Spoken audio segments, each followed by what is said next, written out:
Heard a bass guitar. I heard a band. I went on a Saturday night to a dance, and I heard a band with a real bass guitar, and I thought, God, that's what's missing in my band. Who was the band you heard? Do you remember the band? Yeah, it was called the Baron Knights. They were a band in the 60s that imitated all the other bands. They could do the Beatles, the Stones, the Kinks, and everybody else that was around at the time, Jerry and the Pacemakers, Billy J. Kramer. And they could imitate all those bands. They were very talented, but they were like a, what would you call it, called Call Up the Bands, and they would imitate all the bands, and they were very, very good, and they toured with us for quite a while.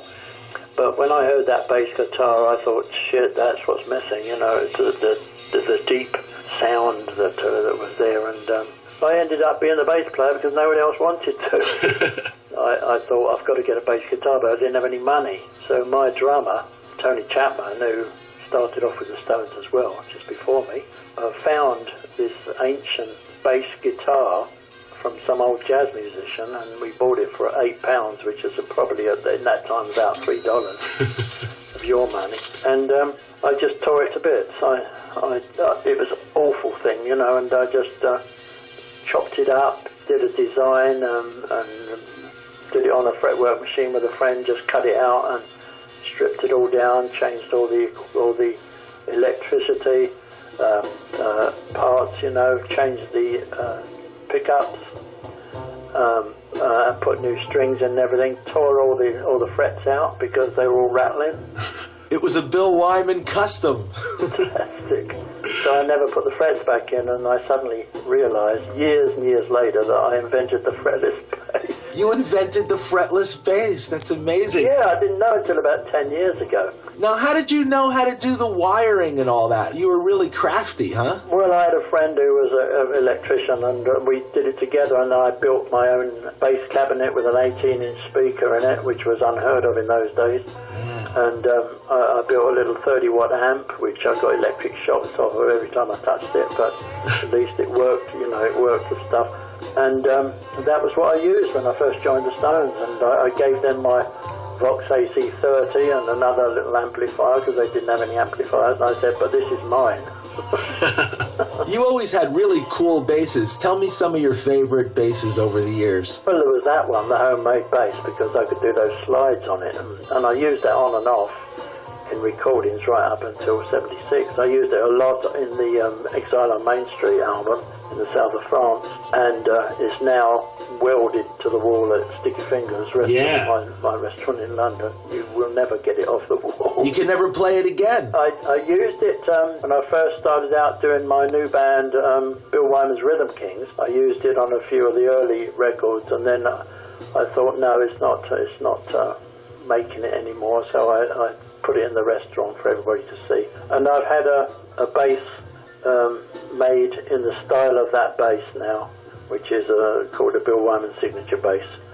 And I've been using that the last 2 years. It's a complete copy of that original bass, except it has got frets, of course, and it is more modern looking. It's a bit cleaner, and but it's the same weight, it's the same size, it's the shape, it's a short scale, so it's perfect for young kids to start on and everything. And it's a great bass. Tell me a little bit about how the role of the bass player changed in rock and roll. We always kind of look to both the Beatles and the Stones, but in particular Paul McCartney kind of took it to another level. Tell me about your thoughts on Paul's bass playing, and did that influence you at all? Not what he played. I was listening more to people like Duck Dunn, Booker T's band, and soul people, Jackie Wilson tracks, Sam Cooke and Fats Domino and Ray Charles. I was listening to all that stuff.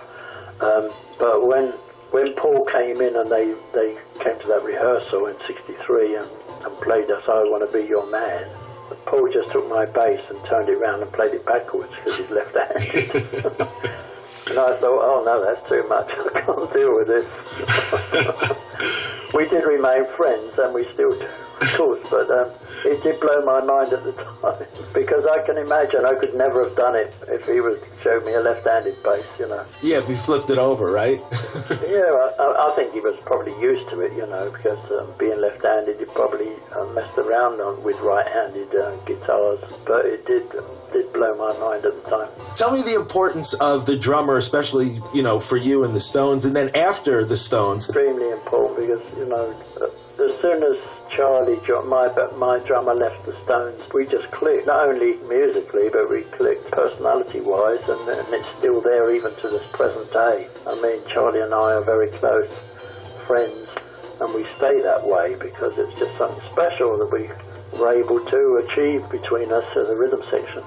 And I think a lot of people took that on board in other bands and all that in later years. And does your playing change at all when you change drummers? Totally. When I left the Stones, I was in a rock band basically, wasn't I? They'd moved, Stones had moved on from a blues band to a R&B band, and suddenly were like a rock band out in stadiums and all that, where I had to really play in a certain way. But when I left the Stones, and 2 years went by before I decided to get back into music, and then I formed my own band, Bill Wyman's Rhythm Kings, with Georgie Fame and Albert Lee and all those great players. 90% of it was a double bass. It was either Willie Dixon on the Chicago blues things we did, or that was just double basses on everything.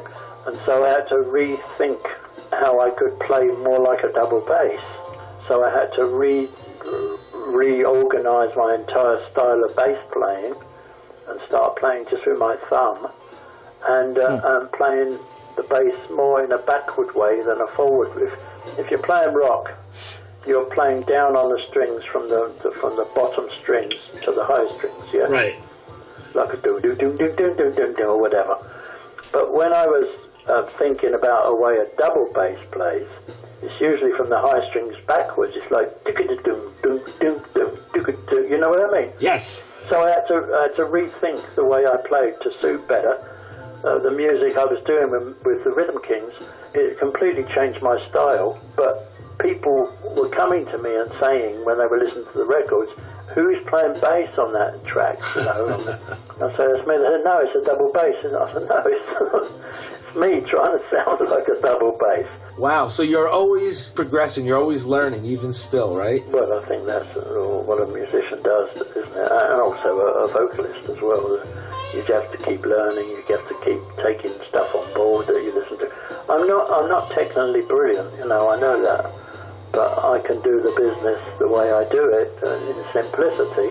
The way Duck Dunn did it, the way Carl Radle did it, and people like that with the Eric Clapton band. Just doing it right and leaving space for other people, not getting busy. I hate busy bass players, and I have to admire them for their talent and their skills and all that, but it doesn't inspire me at all as a musician. I think, no, that's not what bass players are about. We play with the bass drum. We lay the foundation and we play simple, and we leave space for other people. We leave holes. And the more holes you leave, the more interesting it is. I like that. That's a great quote. Yeah, because you don't fill them up. If you fill them up, there's no room. There's no room for the other band members. Exactly. Hey, Bill, we're going to play a few songs with you playing the bass, and just off the top of your head, sitting in the office there, some of your favorite bass playing tracks, either with the Stones, anything. Well, 90s Nervous Breakdown with my zooming bass at the end of it. Andrew said, "Do something at the end, Bill," so that's what I came up with, and it worked, so that was kind of nice. Hey, real quick, In Another Land, Steve Marriott and Ronnie Lane on that track, or just Steve Marriott? No, the two of them. Both of them. Tell that story, because I don't think a lot of people know that half the Small Faces are on that track. They were in the other studio. We were in Studio 1, they were in Studio 2, and I don't know whether someone went in and asked them to help me out, because I said, I just can't do this vocal, I just don't feel comfortable about it. And they came in and kind of helped me out doing it. They kind of gave me some encouragement and some help singing it, and someone suggested doing it with a tremolo to sort of help to hide my horrible voice. But then I was able to repay that with Ronnie Lane, because when Ronnie had MS and he was dying, I stood in for him a number of occasions with the Faces. I did Wembley Stadium with Rod Stewart and did some songs for him. I did Rod Stewart's Brit Awards show when he did 3 songs, and so on and so on. I was able to stand in, and even in recent years I stood in with the Faces about 2 or 3 years ago and did something, the Royal Albert Hall. Right. So, that was for Ronnie paying him back. So thank you. Wow. All right, gang. Well, we're going to get back to music here. This next one featuring the great Bill Wyman and his Rolling Stones. 19th Nervous Breakdown. Bill, thank you so much for taking time to talk to us about bass playing today. Pleasure. You're in Little Steven's Underground Garage. Pleasure, mate.